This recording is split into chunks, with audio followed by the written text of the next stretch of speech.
Hey friends, today I'm heading out to a brewery out in Dripping Springs, Texas. It's called Suds Monkey Brewery.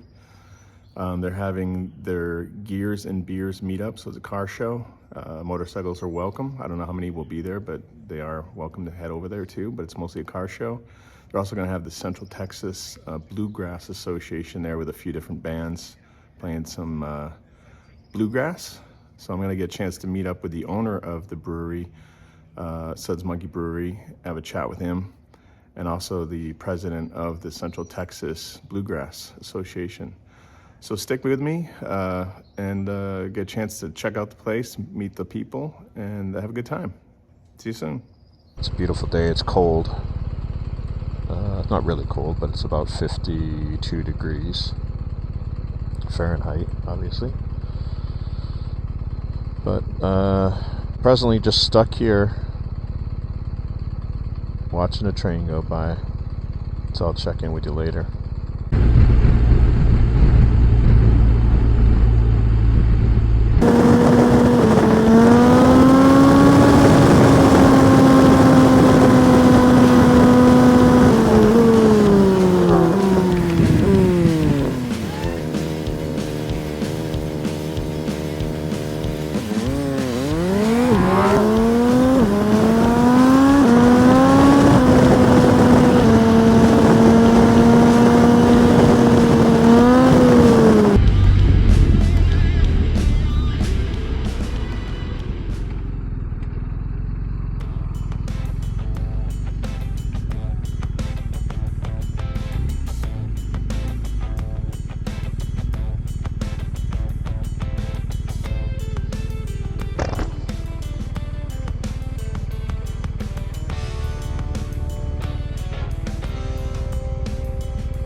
I don't see any other motorcycles, so it's mostly a car show.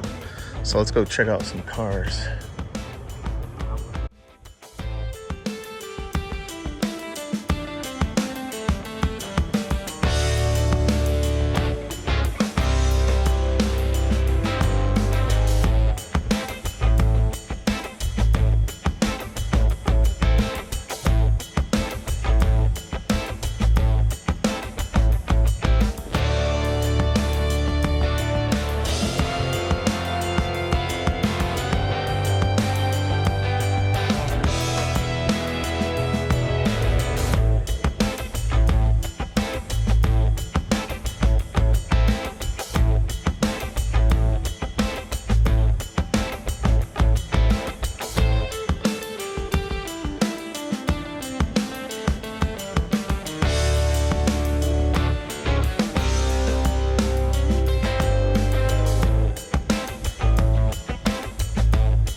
Okay, I'm here with John from Central Texas Bluegrass Association.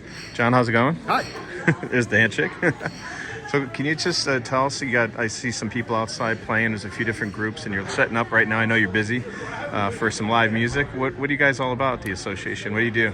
Yeah, well, we're a nonprofit. We've been promoting and celebrating bluegrass in Central Texas since 1978. We host a jam actually up north in Austin at Oscar Blues every Sunday right now. However, there is a great bluegrass jam here at Suds Monkey, so we're taking a little jam field trip today. Okay. Our bylaws state that we have to have a big annual meeting once a year where we announce election results and we have a big jam and have a bunch of bands playing, so we're doing it at Suds Monkey today. Okay, and what, like approximately how many members? Are the members, they're all musicians of all ages or academics or who? You know, it does run the gamut. I mean, I can tell you that on our board of directors right now, we do have people who are music professors at UT. We have people who are non-musicians, but are music enthusiasts. I'd say the majority of our membership is bluegrass musicians. Sure. That's sort of the fraternal order, fraternal nature of the organization. Mm-hmm. But yeah, it's a pretty diverse crowd. Okay, very cool. Well, I'll let you get to it. I see over here you're setting up over here. Got some stuff to do. Yeah, I got some bands playing in about a half hour or so. All right, well, thank you for your time. Yeah, my pleasure. Take care. Have a good show. Cheers.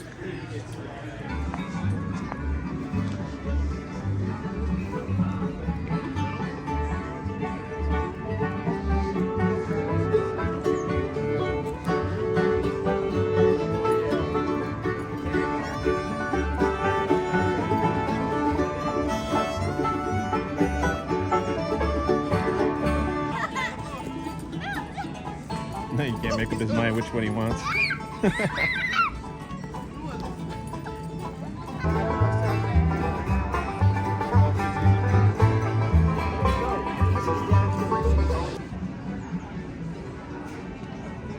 We're here with CB. She's getting ready to play, so can't take up too much of her time. CB, I have a young son that just started playing violin, and asked him what's the difference between a violin and a fiddle. What's the answer? Just the way you play it, you know. Maybe they'll have a shorter bridge. Maybe you'll have specifications for your own fiddle yourself, but it's really just...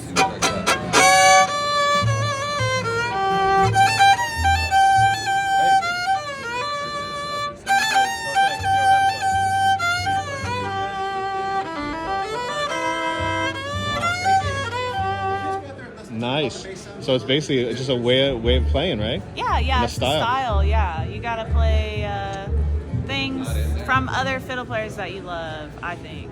So did you start off with playing like fiddle? I started playing classical when okay. I was 8, and I started playing bluegrass like 3 years ago, and I really love traditional bluegrass. Specifically, there's a few different kinds of bluegrass, but there's tons of different kinds of fiddle, so you just gotta find what you like. Nice.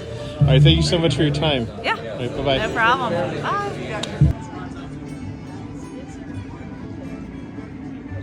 Okay, here we are in the back room here with the owner, Greg Plummer. Greg, how's it going? Good. How are you doing? There's the handshake, no more fist bumps. Right.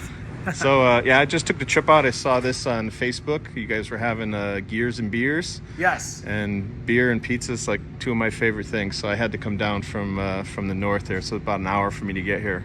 Oh, right on. So far, a very cool place. You got the Bluegrass Association here. They're doing some stuff. So you got about 3 different groups going on.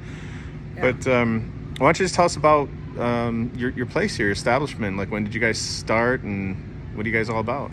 Yeah, sure. So we started in 2016. Myself, I started commercially brewing in the late 90s. Did it for a number of years and then left, did some other stuff, but the goal was always to come back and open up this brewery. So we started in 16 at a place just up the road, about 3.5 miles west of our current location. We were there for 4.5 years. That was our proof of concept. And then once we had proven that, and then COVID had hit and everywhere else was closing down, we used that as an opportunity to sign the lease on our current location and move here. So we basically went from 40 seats at the last place to 300 plus seats here.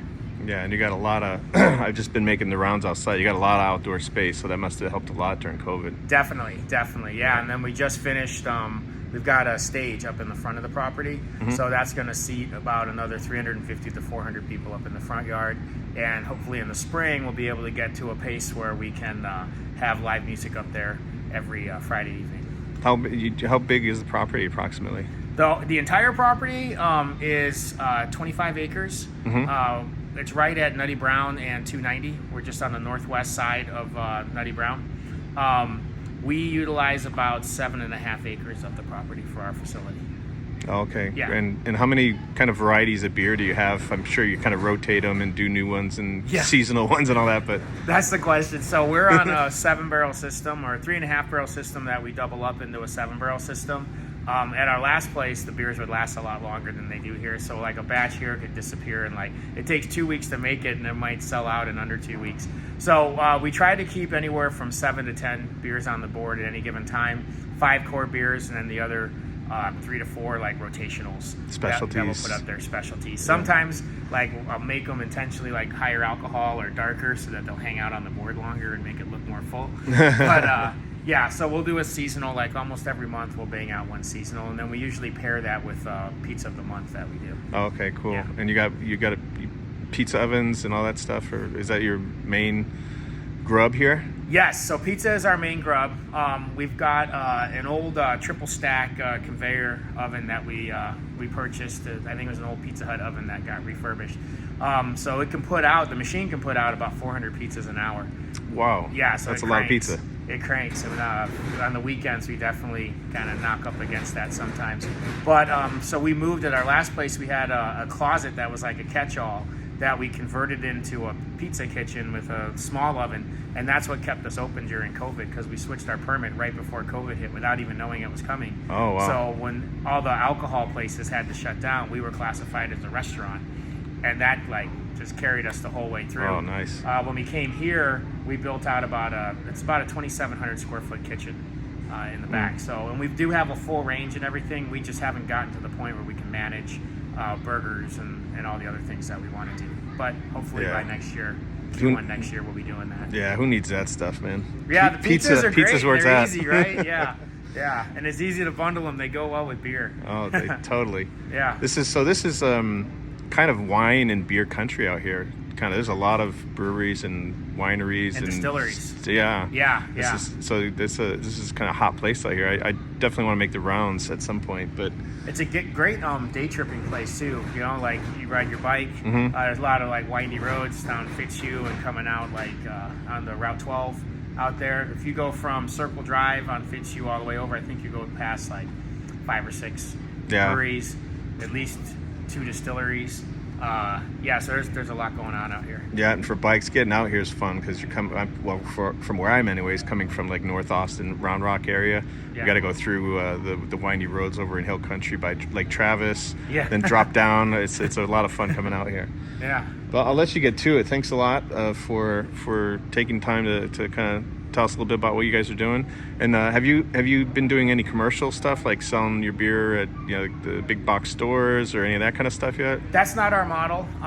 We did at the last place test going into bars and selling kegs and stuff, and then when we moved here, we made the decision that we wanted to just focus like on premise. That way we've got better control over the product, and I prefer having that engagement over the bar with people trying our beers and whatnot. So by expanding, we expanded our seating here so we didn't have to go out to bars. Yeah, and I'm sure the demand by some of those like retail places would be a little bit troublesome sometimes if they're demanding certain amounts from brewers. That and there's some other factors. I mean, eventually we may get a bigger system next year, and if that allows us to tinker around with that again. But there's a lot of things I want to do between where we're at before we get to that level of trying to get outside of here again. Yeah. So if you want to try Suds Monkeys, it's Suds with a S Monkey Brew. Yeah. Fresh beer, you gotta come here. Got to come here. Come to one of our car shows. Bring your bike out. Mention the video, and your first beer's on us. Oh, nice. Yeah. All right. Thanks a lot. All right. Thank you, man. Thanks for coming out. Appreciate it. Thanks, Greg. Take care. Bye. Absolutely.